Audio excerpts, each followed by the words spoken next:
Greetings. My name is Ram Hotep L. I'll be your master of ceremony, broadcasting on behalf of the number 13 signsastrology.com. Thank you for listening. Thank you for watching. On this episode, I want to discuss you. That's what this channel is all about. It's about you. Because you can have whatever it is that you want. Whatever your wants are, you can have them fulfilled. You can be a being that is totally fulfilled. You don't have to want for anything. I discussed this on another video and I broke down the term want. And the term want means to be without, to be left wanting, to be left open, to be left vulnerable. And you don't have to be that way. You can be totally fulfilled, totally holistic. And you may have heard these things before, and it's common sense, and it's common logic. But the thing is that we don't believe these things. Why don't we believe them? The reason why we don't believe this is because it's pumped into our head to feel guilty about being successful. That's right. In this society, success stinks. It's not sweet. To those people that aren't experiencing the success, but to those people that are experiencing and tasting the success, it's very sweet. It's very fulfilling. And the reason why success stinks is because people are slaves to pain. People are slaves to their lower desires. People are addicted to slavery in and of itself. You see, people like to be controlled. Because, you know why? Because the human mind is deep. This is why you'll never make it into getting what you want if you don't fix the mind. And the human mind is deep.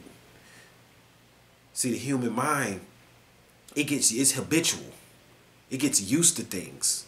The human mind is kind of like a record or like a blank CD. But once you impress something on it or burn something on it or dub something on it or record something on it, it creates an imprint in your mind. It creates a space in your mind. And we are addicted to pain, struggle. It was ingrained and instilled in us since we came here into the Matrix. It's a part of the encoding of the Matrix to keep us plugged into a certain paradigm. See, they don't want you to operate on a higher version or higher software. Like they don't want you to be a Mac user when you're experiencing the Matrix. They don't want you to be a Mac. You see, they want you to be stuck in the Windows, just being a window watcher or a window dresser or a window shopper. And this is no diss against Windows or anything like that, but it is what it is. We're comparing now. We know that Mac users, they don't have viruses. So they don't want you to experience that. They don't want you to be a Mac user because Macs, they can't catch viruses. They're immune. Whereas a Windows user can catch thousands of viruses. There's over 500 viruses probably coming out every day based on Windows users. So this is an analogy going into how you come into the Matrix. So they have to get you addicted to struggle to a point where struggle becomes the norm. And when you want to become successful, you notice that it's a culture shock. You have to go through a total shift of awareness and consciousness. And in the beginning, people saying you acting fake because you saying everything's going to work out for you. When something negative happens, you say this is happening to teach me a lesson, because you're always looking for the positive. So now people want to call you fake. And they want to label you. Why? Because they can't allow you to be successful, because if by chance you make it and you make it out, then you become an example. And then you become a hero or a shero. You become an inspiration for that particular person that was watching you. And now they say, I can make it out. So they don't want you to make it out of this thing, man. Like, they want you to be stuck in this thing. They want you to be addicted to being broke. See, I've been hearing the rumors, and they're saying that light workers are greedy. People that consider themselves a part of the Galactic Federation of Light, they're just money hungry. And that we get into this movement because we're all about the money. And if you have a skill, and if you really are trying to help people, you should help people for free. Nothing in this world is for free. You can't even get free energy free. What do I mean by that? In order to harness free energy, you have to have a knowledge base on how to access it. In order to get that knowledge base, you're going to have to spend some money. Even if it's getting a knowledge base from a computer, you're going to have to be able to afford a computer. Then you're going to have the time to research these things. And time is what money is nowadays. Money is backed by time. See, at one point, money was backed by gold. But now money is backed by time. So even when you go on the internet and you get something for free, you still are paying because you're putting up your time. And this is what they're not telling people. So they're making you think that certain things you can get for free. Anything of value, there's an exchange that must take place in order for you to get it. If you want to get big muscles, you got to work out. If you want to experience an orgasm, I use mundane examples. You have to have sex. You have to build up to that point. You see, if you want to fulfill your hunger and your appetite, you have to eat. It takes energy to eat. This is why people, when they're sick and in the hospital, they can't eat. They have to be fed through a tube. So you take these things for granted when you're moving around in your body. You're like, well, that's free. That's just some guy gave us. You know, we got the right to have this and that. But we shouldn't be, when somebody comes and teaches us the truth, or when they, represents even the Lord, they shouldn't make any money from it. That's bull. Even the preacher, even the archbishop got a $2.5 million home. It's okay for him to have it, but then the light worker can't have whatever they want. Because they're supposed to be helping people get out of the newer order and getting off of fiat notes. Then you get real philosophical with it, with the people that are conscious. Because the people that are conscious, they want to bring the religious mentality into the conscious movement. So you want to bring that whole religious thinking of when you have something, it's wrong, and the love of money is evil. Yeah, the love of money is evil. Money is nothing but a piece of paper. Nobody loves money. Nobody loves money. That's just what it comes down to. People that love money, it's not the money they love. It's the fact that it's not the money. It's the fact that they have a reservoir or reserve to go to, or something to look at, or it's a game. It's like a number. It's like they can call their bank and look and see how much money they have. And they feel secure in that because they have a nest egg. Most people that so-called love money were very, very poor. And then you're going to judge this person for that? They never experienced wealth or having money. There's some people that have never had over $500 at a time, saved up. Sometimes, like some people out there, they get $500, and that money's gone by the time the end of the week comes because they got to pay their bills. There's some people that they don't know what it's like to have a $500 nest egg in the bank account at all times. And there's nothing wrong with that. But so you can't go out here and label people and say they're greedy because one day they make it big and they sign a contract and they making all of this money and they never made this money before, and then now you calling them greedy. And now you saying that they in love with money. They was just poor, and now they don't. And now they have money, so now they're being a little bit stingy. They're only going to get so far with that mentality as well, because the mega rich move and function like poor people. You guys know I quote the devil's advocate often, and the devil and the devil's advocate caught the subway in New York as a means of transportation, even though he was tied into billions of dollars worth of contracts. What does that tell you? The mega rich, they don't buy cars. Like, they're not obsessed with money. They're creators. And this is the meat of the video. See, if you want to get and have everything, you have to be creative. And creativity is when you do something, you invent a new way to do something. So it's a saying that goes, if you want to have what you never had and get to where you never have gotten, then you have to be who you never were. Meaning that you have to become a creative spirit. See, you were endowed with creative fate by, some people say, the Elohim, the Anunnaki, the Most High, the Creator. You even call he or she the Creator, Mother Nature. Whatever you acknowledge the source as, you were endowed with creative fate. So as a human, you either going to be enslaved or you're going to be a creator. And if you're a creator, you're going to attract haters. Because as my mother always taught me, creativity is the mother of adversity. So if you're creative, that means you're inventive, you're a genius, you're inventing your own way of doing things, and you got haters.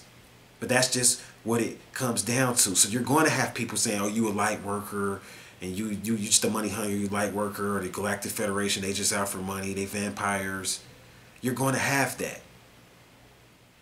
But you have to create. You have to get, the only way you're going to get whatever it is that you want, you have to create. And there's a few steps that I go through when it comes time for me to try to get what I want. First thing you got to ask yourself is, why do you want it? Why do you want it? See, people say they want a new car, or they want this, or they want that, but they don't know why. See, you're like a baby, or like a child in a candy factory.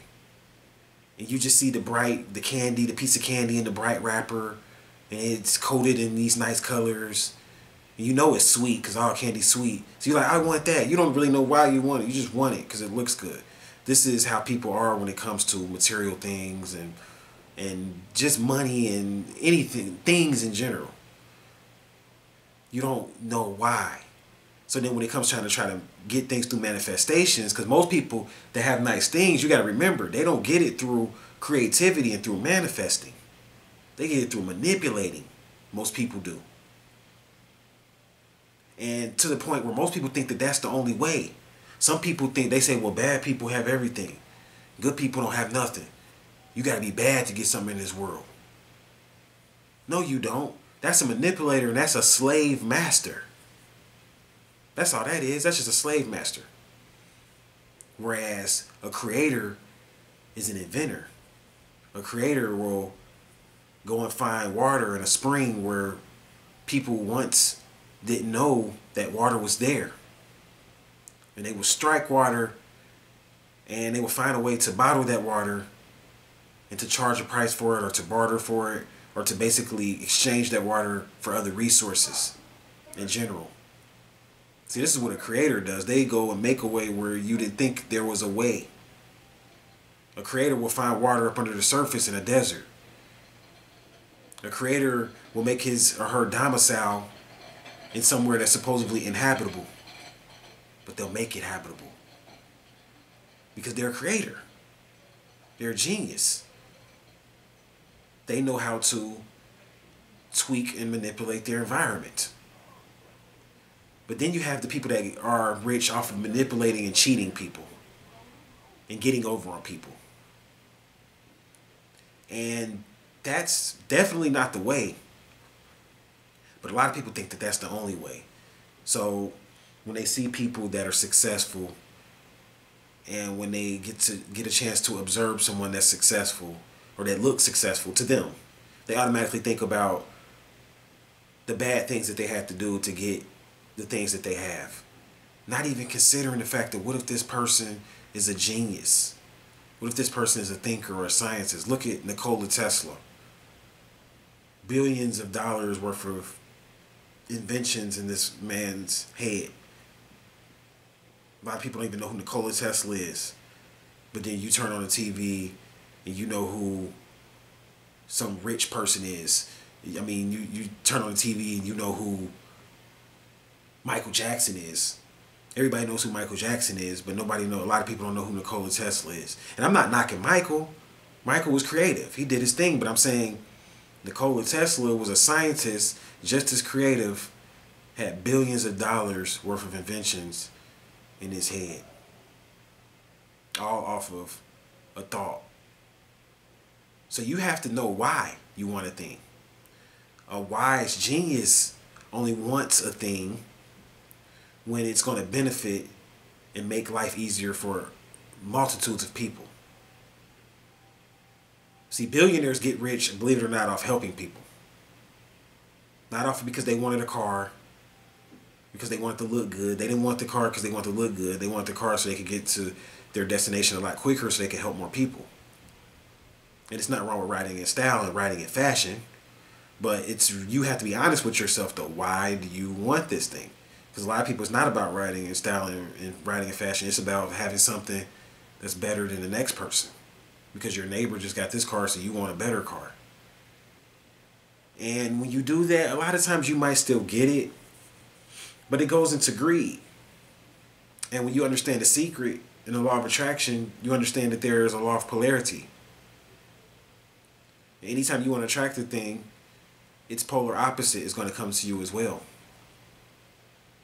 So you have to be balanced. You can't be greedy. And if you are, you're not going to get a chance to really enjoy the things that you want. Why? Because you're going to be too busy fighting off the problems or the polar opposite. So you can have whatever it is that you want. So outside of defining why, you have to then have an imagination. That's right. You got to have an imagination like none other. Like when you was a child. Remember when you were a child and they asked you what you want to be when you grow up? When you answered them, it might have been some elaborate career. It might have been, I remember my sister said she wanted to be a bird. It might have been some elaborate career. But at the end of the day, you didn't think about what it was going to take to get there. You didn't think about all the obstacles that you was going to go through and how much money it was going to cost, and none of that mattered. You just said, this is what I was going to be, and this is what I was going to do, and you believed it as a child. But then as you get older, you start believing in your dreams, your imagination. Usually by the time you get 25, 30, usually after Saturn return, most people have totally eliminated their imagination. You don't have an imagination anymore. You're just like a drone or a robot. And whatever, you react to everything. You're reactionary. You don't dream anymore. Because you think dreams are just hallucinating. And people that dream are drug addicts. So you stop dreaming. You just float around in the world of illusions and in the realm of illusions. Getting bounced around.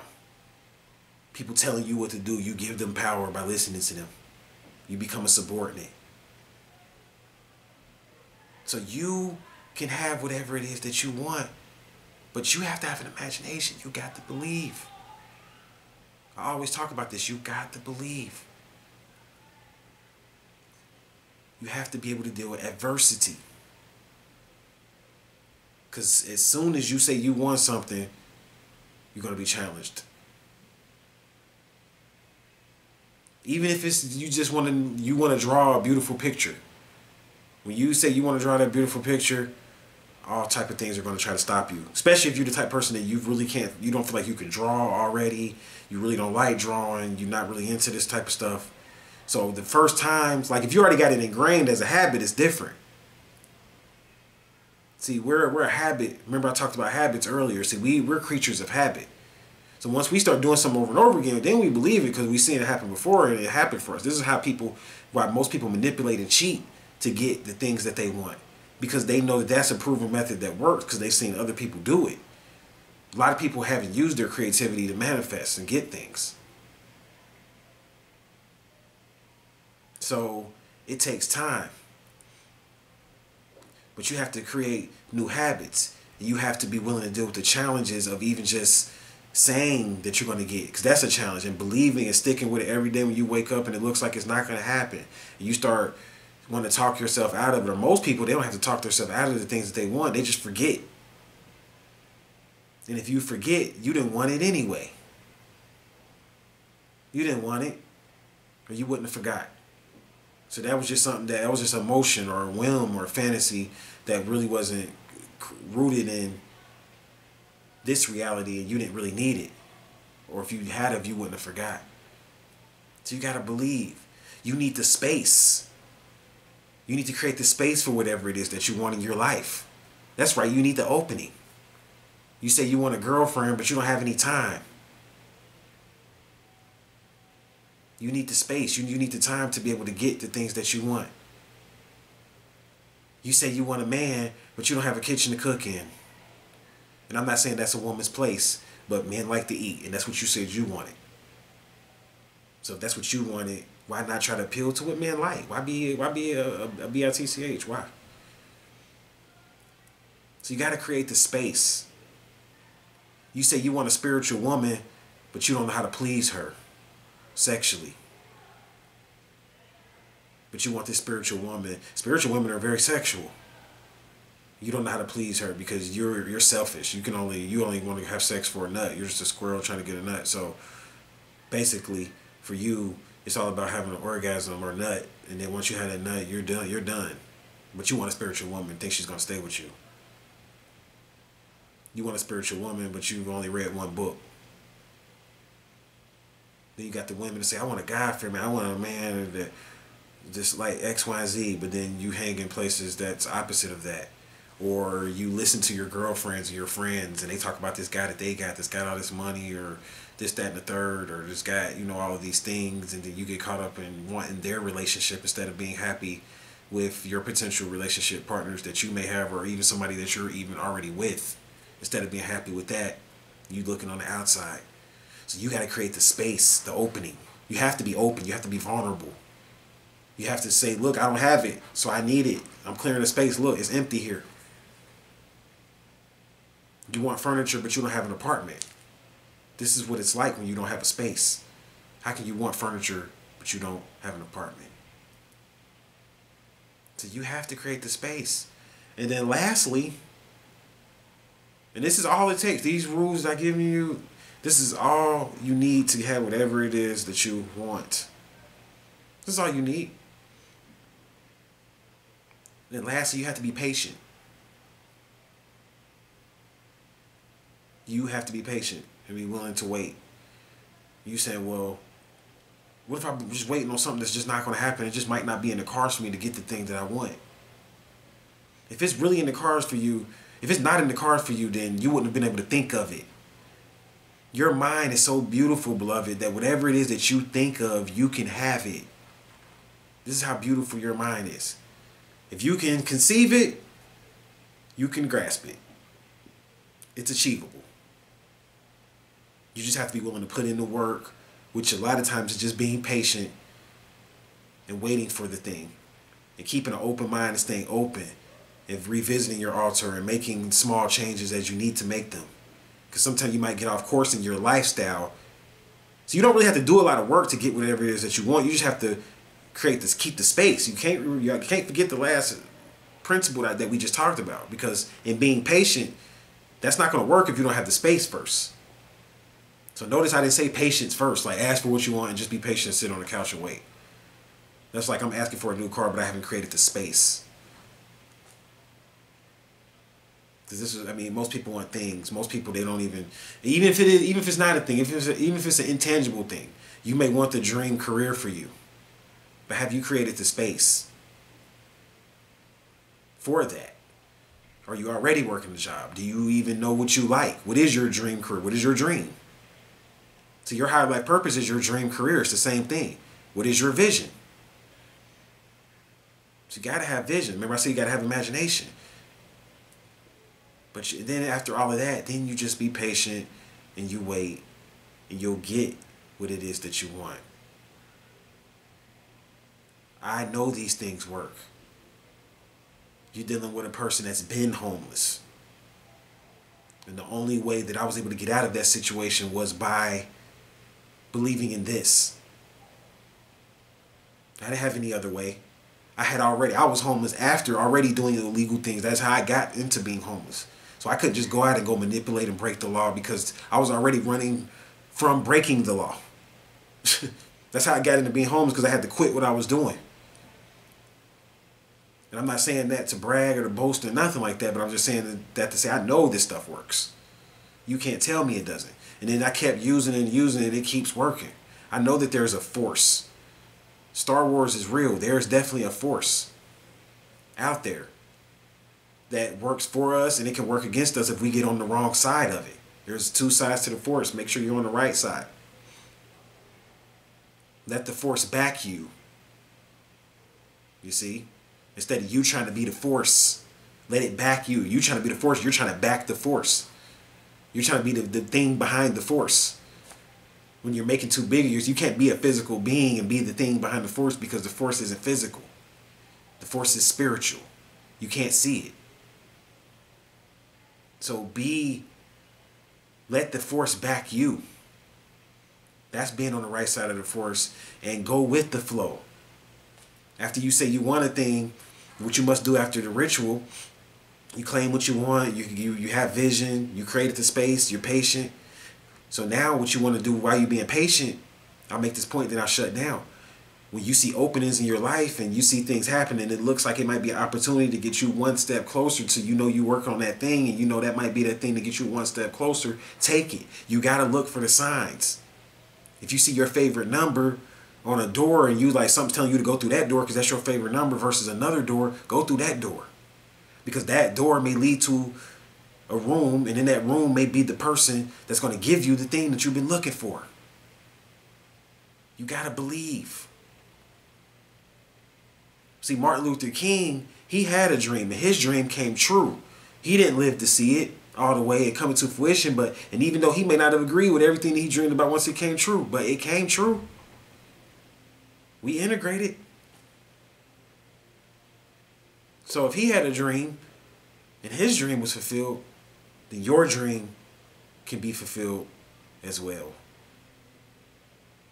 So I'm going to go ahead and shut this video down. Believe, people. It's your world. You can have whatever it is that you want. It's at the palm of your hands. Peace.